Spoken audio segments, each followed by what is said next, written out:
Oh, that was it. I just powered the PC up and it decided to do the updates, which is fair enough, and then decided to roll them all back because I couldn't do the updates, and so it's rolled. And just as the usual thing works, though, if you threaten it with another machine. Yeah, that's always the way, isn't it? Yeah, so I brought another machine and got the other machine on, and as soon as I did that, it actually came back on. So it's just currently booting up and just finishing off, warming up. But the live chat room should be working. I've just started that off now. The audio seems to be recording okay. What's funny is all those messages you've been sending me, my phone's been going mental every time I get a message, and I've been using my Lumia, and the desktop, which I've also been using, hasn't popped up a single message, but as soon as you rang me, it started ringing. See, that's it. Right, I'm just checking that everything looks okay, that it's not resetting. I'm just going to play this back to myself so I can hear it. It looks a bit odd.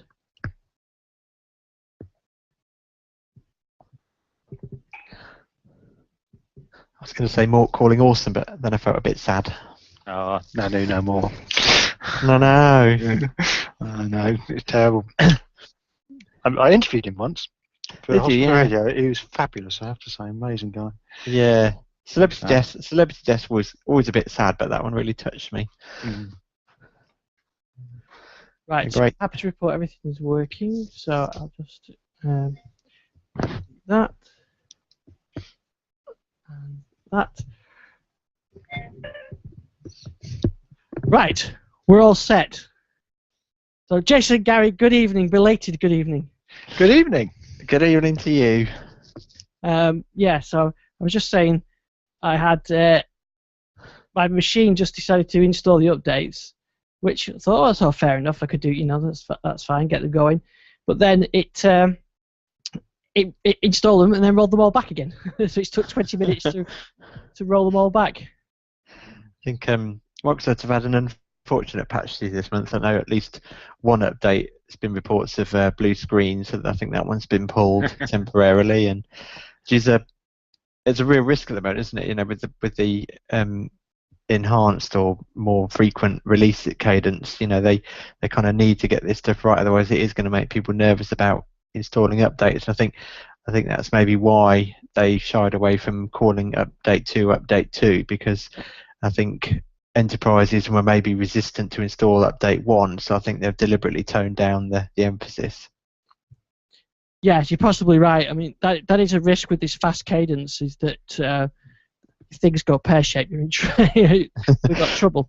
Yeah, absolutely. I mean, update 1 was initially you had to install it that month, and then enterprises got an extra month, and then I think they got an extra 2 months. I think it was about an extra 3 months, wasn't it, that they had to install it? So I do suspect that's the reason why update 2 didn't get called out as a huge update. It was just an optional update. Yeah, and yeah, like you said, they've had issues with rollbacks, haven't they? They seem to have issues generally all week. I mean, Azure's been down most of the week in one way or the other, so it's not been a good week for Microsoft. No, I don't think it has. So anyway, that's what. Now, just as we were going on, another story, Jason, you or Gary, I'm sorry if we mentioned it, but news on a change of the board at Microsoft. Yes, yeah, I was just keeping up on going through my RSS feeds, and I noticed the news broke. I think I'm not sure who broke it first, but certainly WP Central reported it, and Mary Jo Foley had a story up, and as did gosh, I can't remember his name now, Dr. Pizza. Peter Bright? That's the one, yes, thank you. They all had stories up, so I don't know who caught the news story first. But yeah, Steve Ballmer has decided that he's going to be too busy playing basketball and has stepped down from the board, although as far as I could tell, no mention of him actually selling his shares. He's literally just resigned from the board. Yeah, although I guess if he's going to fund Clippy, the Clippers, he's going to have to get a few more millions. Yes, yeah, absolutely. Yeah, so that's quite surprising. I thought you might stay around for a bit longer. He's got a new project. He's got a new toy to play with. Yep, I suppose. Yeah. I think there must be. I mean, there must be mixed feelings, isn't there? When you've been CEO of a company for so long, and then the thought of kind of almost having to take a back seat, and obviously being a board member, you do get your say, but at the end of the day, Satch is really setting the tone, isn't he? So I think in his position, I think I'd probably want to maybe walk away as well. Yeah, and he's still the major shareholder, and I think he's out eclipsed Bill now, isn't he, in terms of shareholding? So I think that's and the Clippers are going to be a big project. I mean, if you actually want a really good laugh, go and watch his introduction as the new owner of the Clippers. It's hilarious. It's developers with basketballs. Right now, what else? So what else did we want to talk about? Oh, and as well, just as we start, there's an update for Windows Phone, isn't there? One update, the update. Yes, for the developer preview, and I'm not really sure where this where the update or update 1, whatever you want to call it, really fits in, because this phone's now been announced. I'm sure we'll talk about it, the HTC phone, and I think the Lumia 730 was it? I think. All been announced will ship with update 1 in place, and I don't believe there's any firmware update that goes along with it. And you would have expected that it would be, when's it actually going to ship? There's been no talk about when it will actually be officially out. Yeah, it's got to be soon, I guess. But I guess it's a challenge because of because of some of the stuff it brings in, particularly Cortana, and that's the sort of thing the operators get very het up about, and will want to test. So I think that may be one of the issues. But then again, if the HTC M8 is going to come out with it on, and I mean the 730 hasn't actually officially been announced yet, but it will be in a couple of weeks' time, and I'm sure that's going to have it on as well. So it's a strange set of circumstances, as you rightly say. Yeah. But, I mean, the 920 still hasn't got got cyan, so in the UK. So I think they've got to get one out before they can get the others out, and we're still tied to these operator updates, which is wrong. I think there's got to be a way around that. Especially, I mean, as you say, there's no firmware in this space, but I think they've got to get the cyan update out before they can push that one out everywhere. Yeah, but my 930 is a country variant. I would have thought, there's no carrier testing involved there. Yeah, there's absolutely no reason why. But as I was tweeting to Ian the other day, I don't understand what stops the country variant one going out, because the 920 there's 920 operators in the UK. There's operators in the UK where the 920 cyan update has been approved and is out, yet the country variant is still waiting. Because I was looking at the Nokia update page today just before while we were waiting for Ian to solve his technical problems, and I did notice an awful lot of country variants are still under testing. Yeah, I mean, I speculated, but it can't be true because this doesn't seem to be the case when you look at what's going on. But I speculated maybe the key operators in the country have to approve it before the country variant can be approved. Because if you think about it, the country variant will be running on any one of those operators potentially. And it does seem in the UK that EE have to approve it before the country variant gets approved. Right.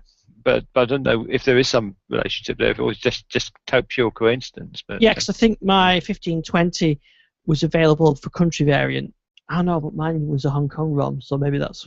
Yeah, I think you probably... I haven't just said that. I've just realised the 520 breaks that rule because it's not available in EE, and the country variant is available. So it just doesn't make any sense whatsoever. No. And I think I think it would do them a hell of a lot of good if they actually had some transparency on that process. And so this is why it takes so long. This is what is the problem. This is why a country variant doesn't come out as quickly as it could.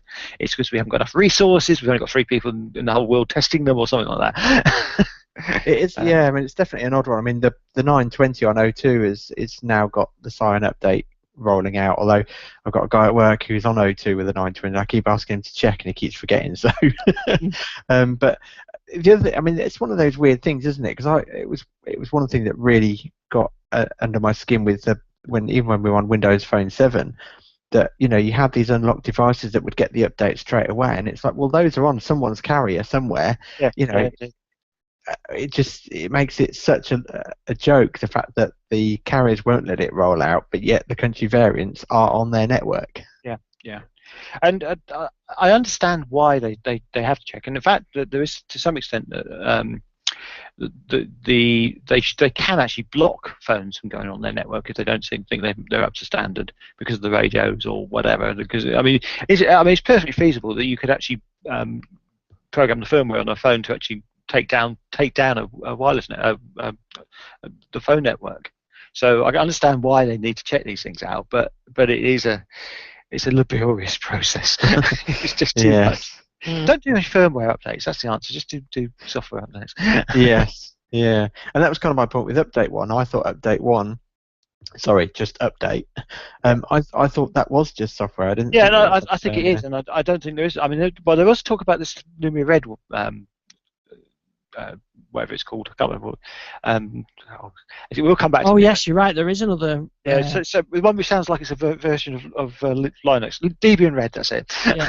Debian being a colour anyway, rather than actually a Linux version. Which got some. I did actually see someone get really excited about that Nokia were bringing out a Linux for phone, but that's not in the Unix though. But so that's a firmware update, and maybe that's tied to this update. So I don't know. It seems really odd, and that it's not out there. But it won't be long, I don't think. And of course, the Cyan update's still not available if you're on the Delve preview, is it?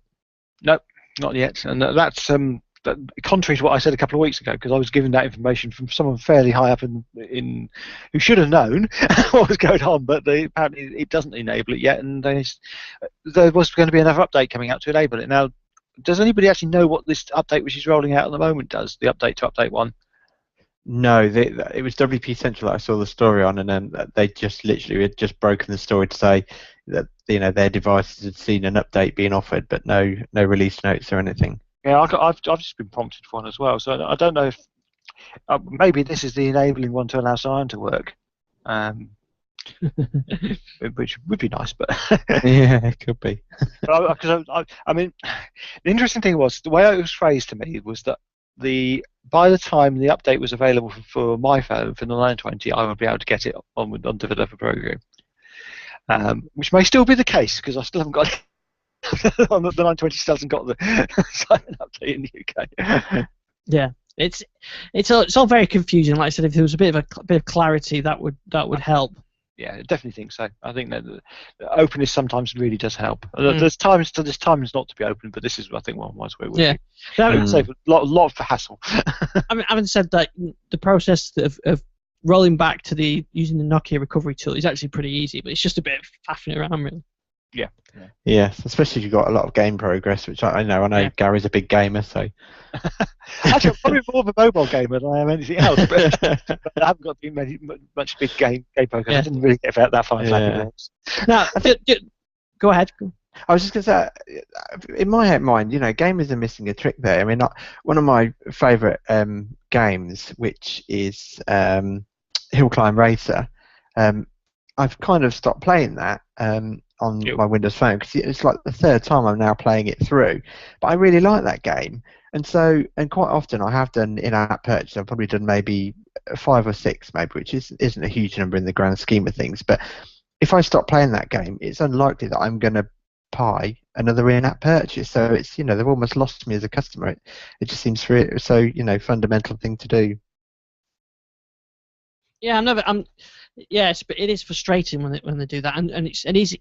Well, from my point of view, from what I've done programming with it is actually pretty easy to store it in the cloud storage. There's very little that you need to do.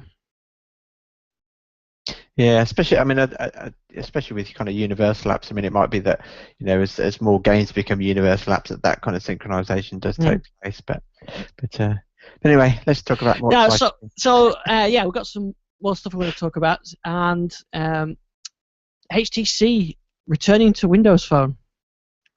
Yeah, I think we knew this was coming. So the HTC One M8 for Windows. Which is a big mouthful, isn't it? But it's interesting. Actually, I've seen quite a lot of marketing blurb for this, and they are really going to be marketing it as one phone, and you choose whether you want the Android version or the Windows version, which is quite an interesting approach. Except when you walk into the carrier store and they go, no, you want the Android one. Yeah. But that depends on the commission, and if they get the same commission, maybe it doesn't matter. Yeah, I don't know. I still Windows Phone's still struggling. I think that I was in an EE store. I mean, it's going back a couple of months now, and with a guy that I work with, who's a big Apple guy. He's got his Apple iPhone and everything else, and he was saying he made some joke about he's in here to trade in his Windows Phone for an iPhone. I said no. I said he's here to get a Windows Phone.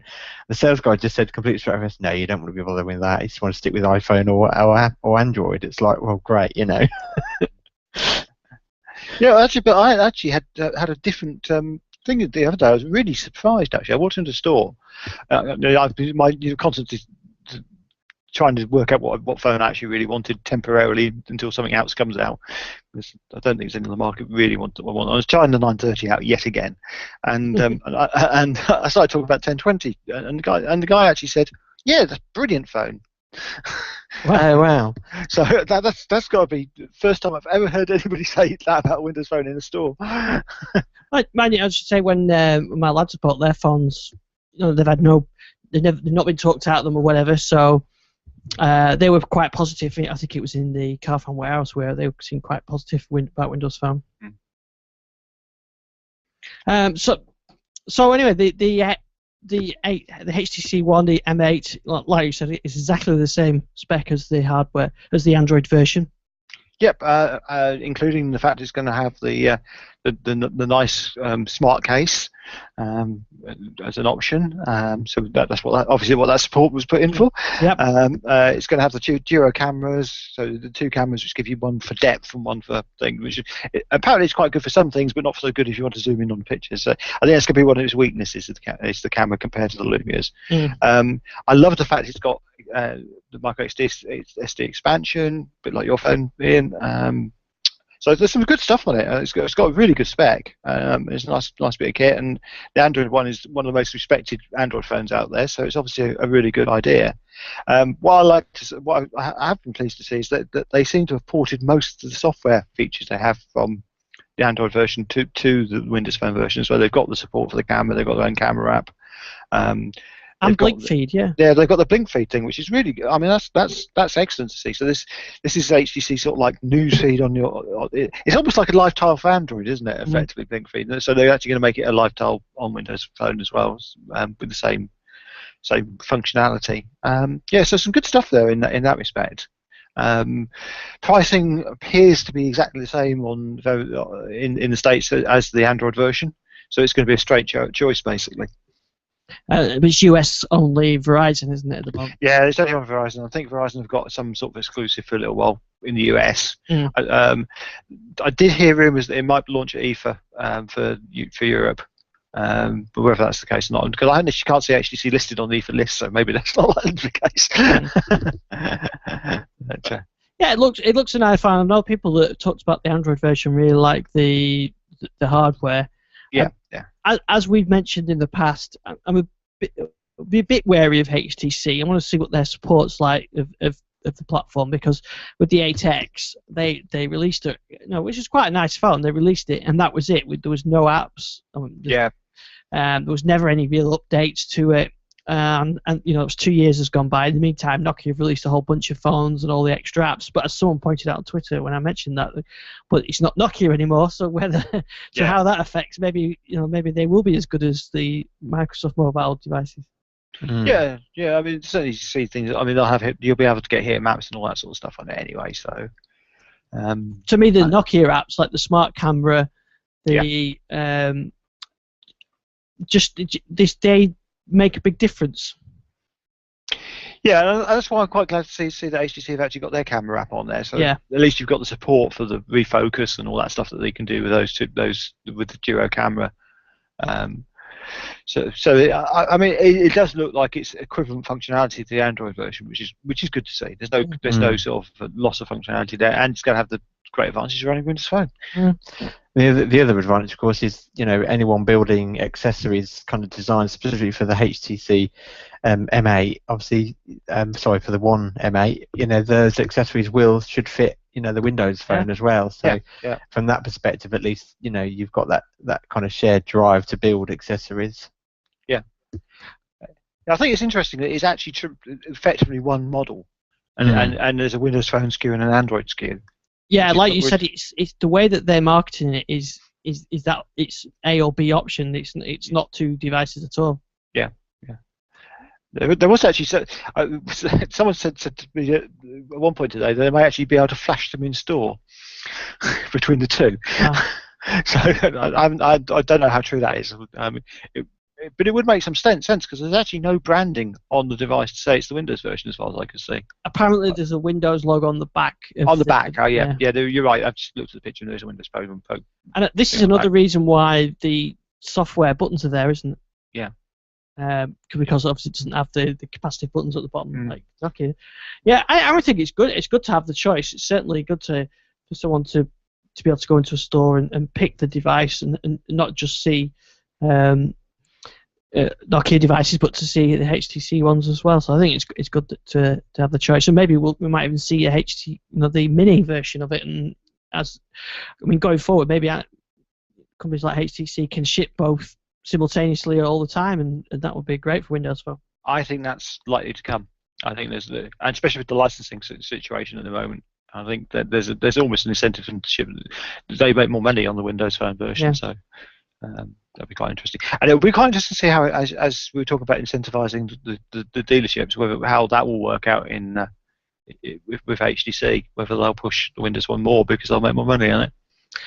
And I haven't got this in the notes, but I think I see today that there's is it the 520 that's launched for £60?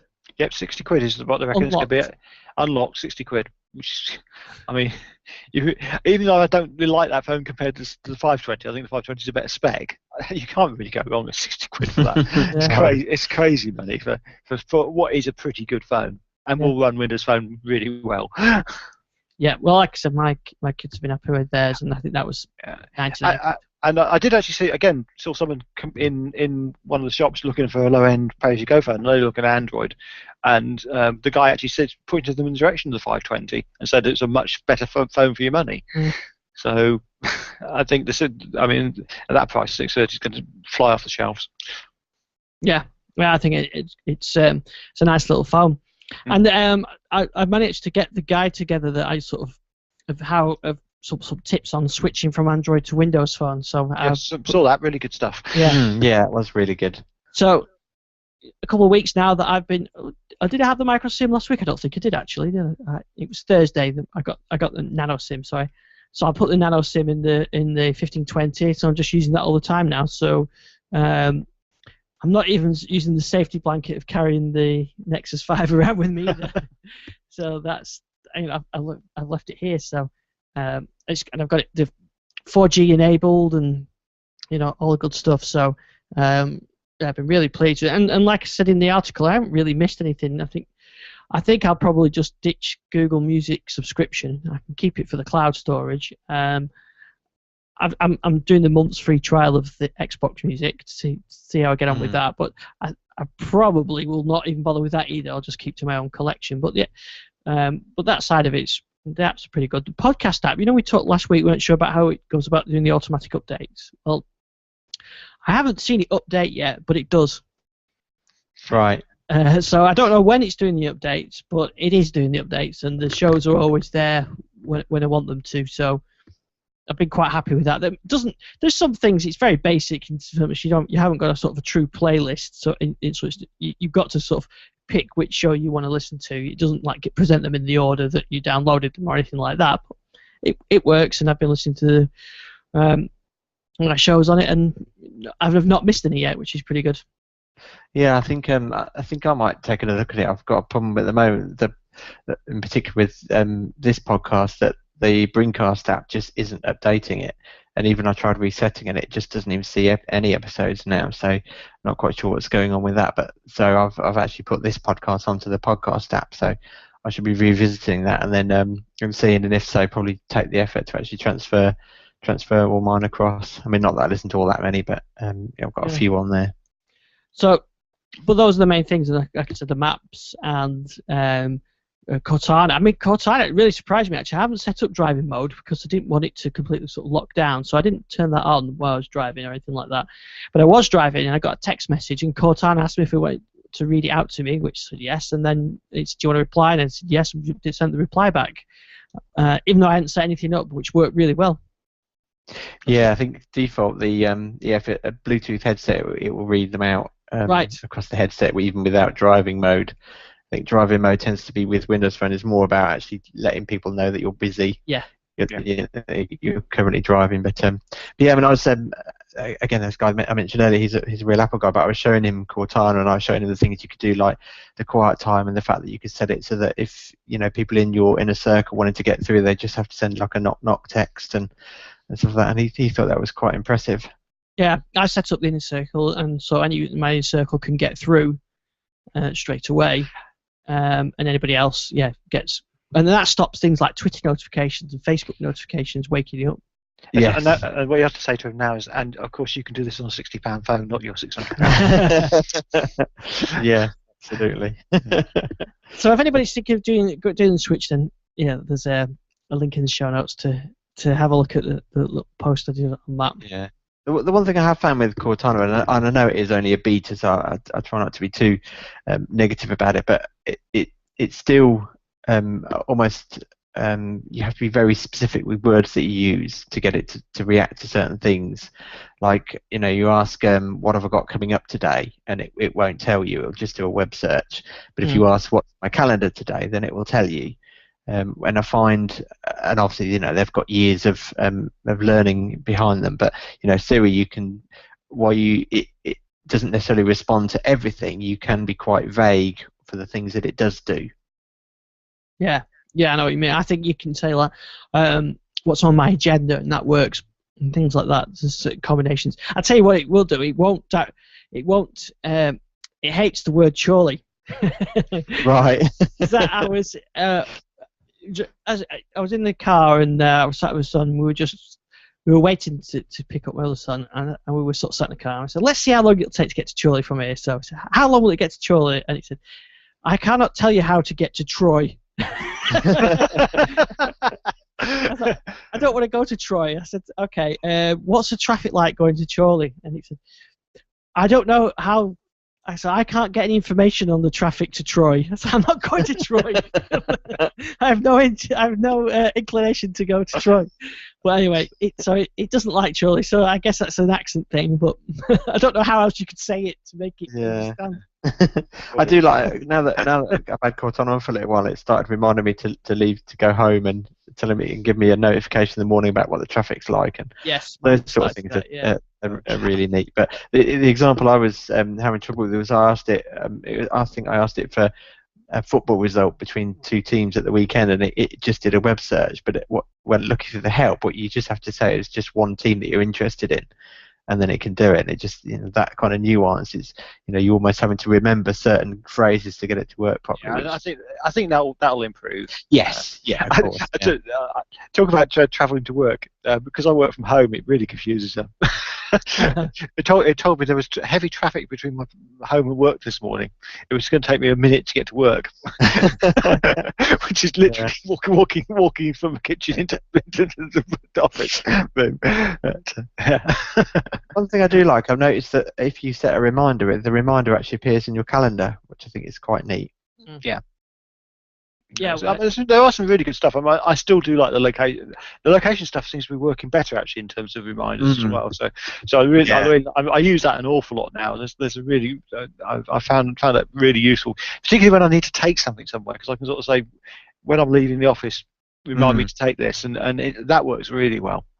Yeah, I think when I was playing around with it, I think the other night I said, when I leave work, remind me to get some petrol. And that really worked quite well. And one thing I would like to do though is so you can say remind me to do such and such, but what I would really like is to be able to say something like wake me up when I get to such and such station.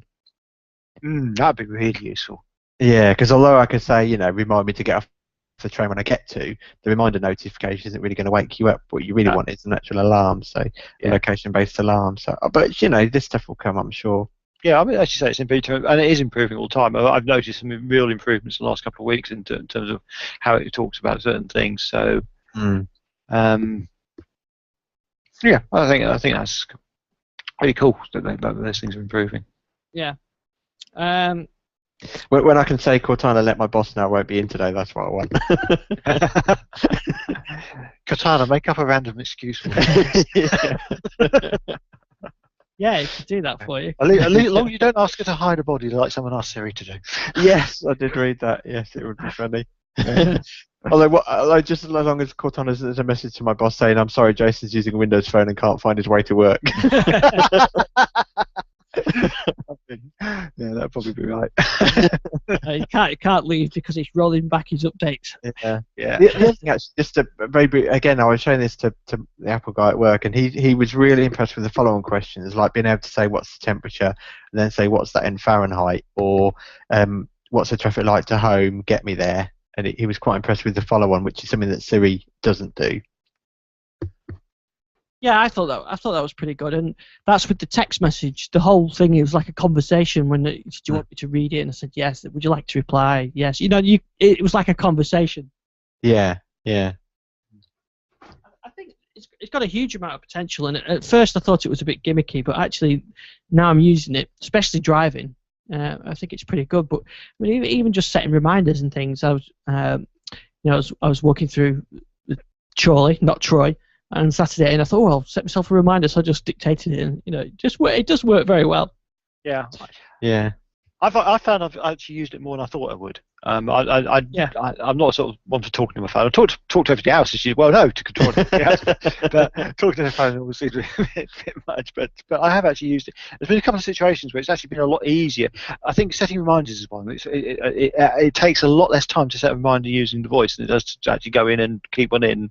And alarm timer. And alarm setting, I think I found that as well. There's certain things which are definitely quicker to do. So one of the things I currently have to do with my phone, because it hasn't got the sign really update on it, and the Bluetooth is a bit dodgy, is I have to turn the Bluetooth on and off, and I found that quite easy to do once I set up some background things to do it. With Cortana, tell it to turn the Bluetooth on and turn it back on.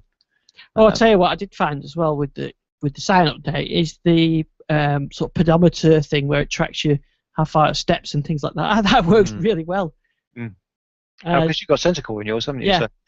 So, which is really good. Yeah, so you can see how far. I went out on Saturday and walked sort of 4 and a bit miles. My son was with me, and we had the same rough distance, but I don't know. He ended up with more steps, I presume, because he got shorter legs. But yeah, that makes sense. Perfect. Yeah, but it made sense. Yeah, I thought that actually made sense. The only thing is, it forgets about your day. So if you track your 7 days, you'll just have a blank day. I don't know quite why that is yet, but it actually works very well, that sensor core. Yeah, I think sensor core's got a lot of potential, and particularly because it's going to be on. I think going forward, it'll be on every single phone. So I think it'll be something you'll be able to, as a developer, you'll be able to rely on going forward.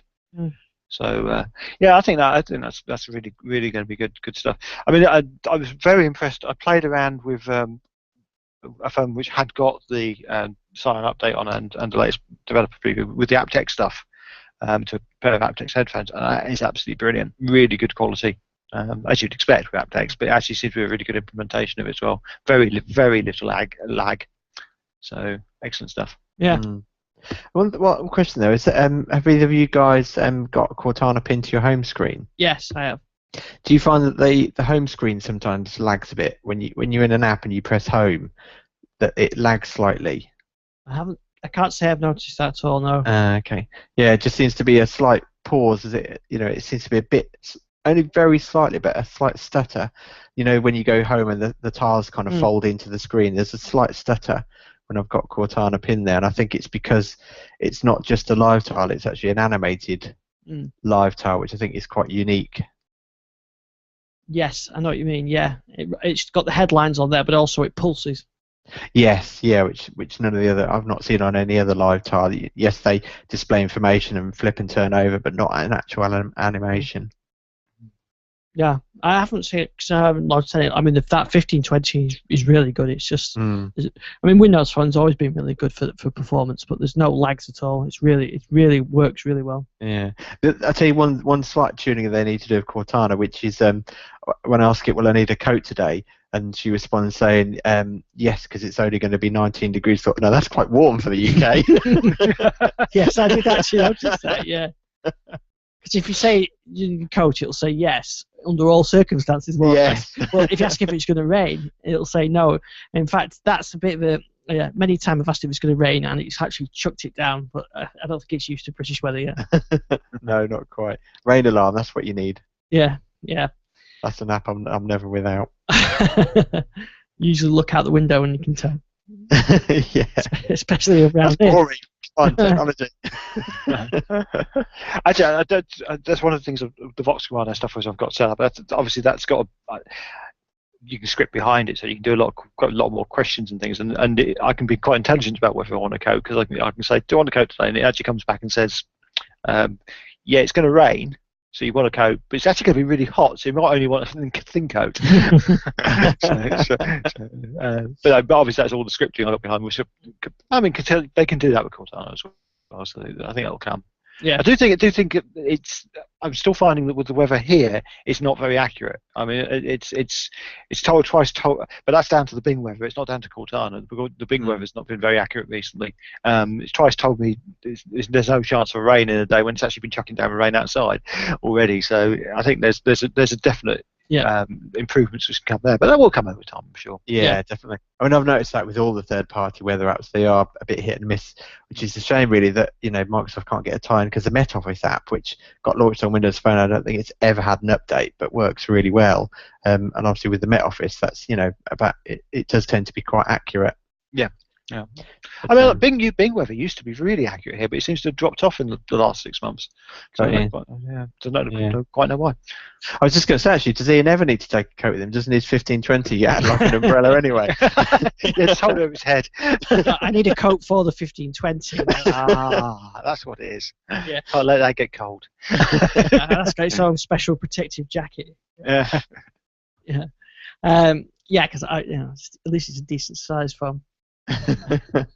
A lot of the Xbox apps have been updated sort of last week. I think the Xbox Music app got an update this weekend, but just a minor one.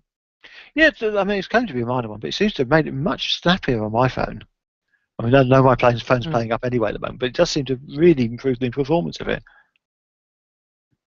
Yeah, I mean, I don't have enough music on my phone to really notice. But I have heard reports that it is much snappier.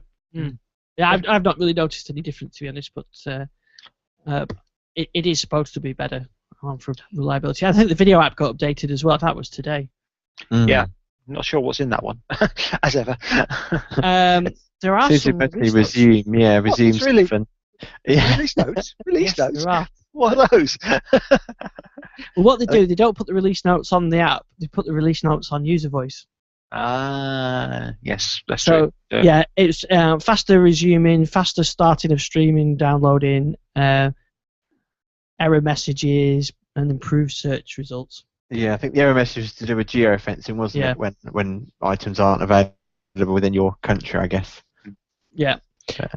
And all the smart glass apps have been updated. iOS, Windows 8.1. I think the phone was updated over the weekend. But that's for the new features that that's related so you can sort of download. That's where you can download or remotely download games from the phone. Yeah. I tell you one thing. I think we touched on this the other week. Or maybe we didn't. The game have now started selling digital download codes, and I got an marketing email from them this evening, and they'd got a 10% off on the download codes, and I guess that's kind of the missing piece of the puzzle, isn't it? We've talked about how digital download should be cheaper, but if you can buy a digital download code from a store, then hopefully and it does seem like they're going to be, they'll be discounted, but you still end up with a digital copy of the game, and I think that's possibly hopefully going to help drive that market. Yeah, that's definitely what needed to happen. And really did. Yeah, I mean, it is one of those problems because there's actually, it tends to be with downloads, there tends to actually be a lack of competition, especially where it's a first-party store, effectively. You haven't got any other stores to go to, so there's no competition. I mean, this is actually one of the things I've always had against things like the iPhone's App Store and the Windows Marketplace. There's no competition as a store. on those first party things, and that doesn't drive. There's no competition then to those stores to push their margins down, make discounted or anything like that. So no, I think this is a brilliant idea. I think the whole digital download codes idea is going to be really important. It's still completely ludicrous that if I get in my car and go and buy a code from a shop, that it's cheaper than it is still ludicrous. Just ridiculous. But although you can actually buy the codes on their online store, which is even more ridiculous. But yeah, wait for the postman to deliver it. Yeah, it's crazy. I think that it just shows though the digital downloads how as technology progresses, you can see that's the way to go though. Because when I first got my Xbox One, I got Forza Motorsport on disc because of bandwidth issues and everything else. But this time with the better bandwidth, when Horizons come out, when Horizons come out, I'll get it ultimate and I'll get the digital download. And I guess over time that's 2050 or whatever it is, Jason. You get the 2017, I think it is. Yeah, when the moon has got better broadband than your it's you can see how it's going. The way it's going. Yeah, and I was also going to say, I mean, obviously, I was just going to say other game shops are available, but I don't think there are many left anymore. But the other positive thing about buying it, obviously, the digital download from Game is you'd also then accrue the game points as well, which then gives you a further, money off to use in the future. So I think it's definitely the way to go, but it is an unfortunate situation. Who did we lose then? Gary. I'll invite him back. See, I might have the slowest broadband out of the two of you, but it's more reliable. Yeah. I think it'll bring him back automatically. Gary probably accidentally said power down the house or something in it. Yeah. Or his automation software kicked in. It says it. I don't know what it's doing now. Let's see if I can invite him. House at this moment is probably going, "What are you doing, Gary?" Yeah, you don't want to join that call again. Right, it's trying to join him now. So while we're waiting for Gary to join us, and we're going to finish fairly soon, a couple of things I want to mention. There's an updated build of My Movies 5.1, build 4. A new version of Media Browser Server. I'm going to set that up actually, Media Browser Server on my server here actually, because there's a lot of good stuff coming out, and they've got a nice Windows Phone client. Because I found that seems to be pretty difficult to stream content on a Windows Phone from your network. Yes, the options. I think Nokia had an app to display to a DLNA receiver, but nothing. I don't think there isn't much that will actually stream directly from. No, that was what I was trying to sort of. I've got a lot of my content on the server, and I was trying to think, how can I get it onto the Windows Phone without physically plugging it in? And I guess you can. The DLNA apps you can look at, but Media Browser have a nice Windows Phone app that you can use, which would work pretty well. So I'm going to try and give that a trick go and get that set up. And I mentioned using Google Music. Outcold Player, the Google Music app for Windows 8.1 has been updated, so there's a few nice bug fixes with that as well. That's actually pretty good. It's just the cloud music app I have for Windows Phone is reliable, and that's what sort of puts me off using that. So, but I was talking to them on Twitter, and the Outcold guys were looking at developing a universal app. So that would be really good if they could do that, because that's actually pretty good. Yeah. Pretty good app. Right, what else to say? Foursquare Swarm app is available for Windows Phone, so that's pretty good. It's only a few weeks since the iOS and Android version was available, so that's where they've sort of split their check-in system out. Yes, I mean, it is a positive sign, isn't it, when these things come out, at similar timescales. So. Yeah, it's only a couple of weeks between them. And we had a sad moment really this week. It's today. The last ever version of XBMC was released. Yeah, I heard Josh Pollard talking about this. The fact it's been renamed to Kodi. Yes. Which seems a rather odd name. Yeah, it is a strange name. Me and Gary talked about it when you were on holiday. the reason is, to protect themselves with something that's copyrightable, I guess, or certainly they can control the naming of it. But it does seem a shame. I think been using XBMC for a long while, and it's a shame that we're going to lose that name altogether. And really, XBMC is a well-known brand. Kodi isn't, and it's going to take some time to get used to that. Yes, yeah, definitely. So you can download it's XBMC Gotham 13.2, final version, and then they start on the next version, which I think is 14, and that's could be called Kodi. Which was the one of the media apps that they were talking about having an Xbox One version? Was that My Movies, or was it Media Browser? Or it was a Media Browser. Yeah. I can hear a phone ringing in the background there. It's Gary, I think. Yeah. You back, Gary? No. He's trying. I bet his network's crashed or something. So he's going around trying to find out which one it is. Yeah, it was Media Browser, but of course they can't because it's not open yet. Yes. Yeah. Although I think there was an announcement today, wasn't there, for an Xbox One app? So I can't remember what it was now. Reddit. On the well, yeah, that was it. Yeah, which I thought might hopefully signal the start of these kind of apps, maybe starting to become more open. But yeah. I'll try and get Gary back so we can say goodbye to him before we finish. Hello, I'm back, if you can hear me. Oh, you're back, yes. I've just had an interesting experience with my Mac. It just came up with a frowny face on it and decided to die. Oh. So that wasn't very helpful. I think it came out in sympathy with Jason's lack of bandwidth. Yeah. Yeah, I was just saying, I've got the slowest broadband of all of you, but mine's the most reliable. There is that. I think it's actually my Wi-Fi which isn't reliable, but there we go. So maybe you'd accidentally power down your house or something. Yeah, that was it. Yeah. And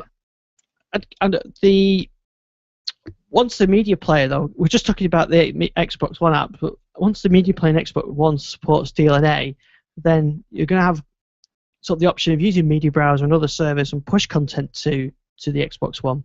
Yeah, and that gets around some of the restrictions as well, like the lack of WTV support. They'll be able to. Yeah, because it'll support the Pretty cool. Yeah, you'll be able to transcode from your media server. Although I think WTV is actually supported with the media app, the new media app. I've heard conflicting reports on that. It's not on the list, but I guess if you're in the UK, it probably will be. Without encryption, and then the encrypted files won't be. Yeah, possibly. Yeah, I mean, have you got, Jason? You got on the preview, didn't you? Yes, I did. Yeah, thanks. Yeah, Josh got me on there, so yeah, thanks to him. But the update that I got the preview update this week, but they didn't have the media app available yet. Yeah, I think I had the kids were complaining today because it was about a 2-hour update. Yeah. Well, it took us 2 hours to download it. I think it's 30 seconds, something like that. Yeah. While the kids were trying to watch the end of Captain America 2, so they were quite frustrated waiting that download. Yeah, I can imagine. Yeah. But the Winter Soldier will be coming in the winter. Yeah. Yeah. But I found the media app wasn't there yet, so it must be on the way. Yeah. But the initial version will support local content anyway, and not DLNA content. But that'll be good when they get that enabled. You can just plug your hard drive in, and away you go. Yes, yeah, it would be good. I think it's getting a hard drive attached to the Xbox One is something I'm going to have to look at. I think just for games and whatnot, because I noticed they announced the 1 terabyte or the download. Yeah, limited edition Call of Duty version of the Xbox One, and I'd imagine eventually the 1 terabyte will become the standard. A bit like with the evolution of the 360s, went from, I think it was a 80 gig to a 250 gig, and then finally I think that there was a 320. Yeah, it's going to happen, isn't it? I mean, yeah. You can imagine a 3 terabyte or 6 terabyte as the drives improve over the years. So yeah, we'll laugh at the initial spec. Yeah, we'll laugh at your measly 1 terabyte. Yeah, absolutely. We wondered if that last week, Gary. We wondered if that was the one that you were going for, the Call of Duty one, to go with in your camo gear. Being the gamer that you are. Oh, being the gamer I am, yeah. But I think once you get, well, we talked about this last week, but once you get the media player on that supports local and network content, you get the BBC iPlayer app, which is coming before the end of the year. It does start to become a more attractive proposition for someone like you using it as a media. It does, yeah. I think it does. I mean, there's certainly the whole DVB-T thing. I'd still like to see some recording, but I was actually thinking about that. Once we get DLNA, of course, it makes it a great DVB Logic client. Yeah, it does. Yeah. So you get a NAS box and put that on, and the way you go. So I think there is the potential there, but at the moment it's still not quite appealing to me yet. I've got other things I get searched. Yeah. Do you think that the announcement of the TV tuner is a kind of concession to the fact they've realised that people aren't necessarily going to pipe their set-top box through the Xbox One? I think it's because of the set-top box are less prominent in the UK and Europe. Yeah, certainly in Europe they are, and obviously this tuner is DVB-C as well. So where I think most of Europe now they're starting to take encryption off on the cable, that's become a very attractive proposition. Yeah, I think me and Ian talked last week that it was the final birth of Soft Sled. Yes, definitely. Yeah, I saw the title. I must admit I haven't actually had a chance to listen to last week's program yet because of one or two things which happened this week. But the title, I thought, yeah, that's right. That's spot on exactly where we go, because obviously you've got the ability now to take that television and put it out onto the iPad, your Windows thing with the recently updated app. Now, so what we'll do then, I'll let you go now, and then you can go and listen to last week's show. You can go back in time. I'll go forward in time and edit this week's show. So just find it. So Gary, you're at Fascinating Tech. I am indeed, and I just wanted to follow up on something I said a couple of weeks back, because I think last time we were talking about the MBS 8 review I was doing. I love this speaker. It's really good. It's one of those sort of very small portable Bluetooth speakers. It's the one I mentioned, which has a gesture control, which is a little bit limited because it's only for moving forward and backwards on tracks. And I found it's a bit oversensitive. Fortunately, you can turn it off. But it's got the best turn-on thing you've ever heard on a thing. And I don't know if I can get this to work on the microphone, but Bluetooth mode has been on. Do you get that? Yes. And it does it for. It's got this great. Every single one it comes up with has got some other strange phrase on it.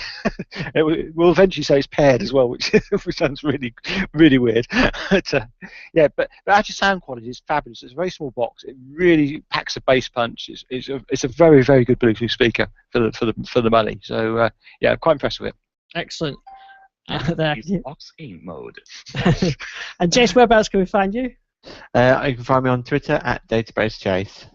Excellent. Well, great stuff, guys. Appreciate you hanging on while I have my technical issues. I'm going to go and try and install my updates now, but not until I've saved this recording. Do that. Yeah. Number one job. Yeah. I think I said in the chat room it's Ian Dixon Service Pack 1. Yeah. But I'm Service Pack 1.1 by now. Yeah, but I've rolled back. I've rolled back. So we'll roll back, and we'll go back and see you next week. Yeah. Take care.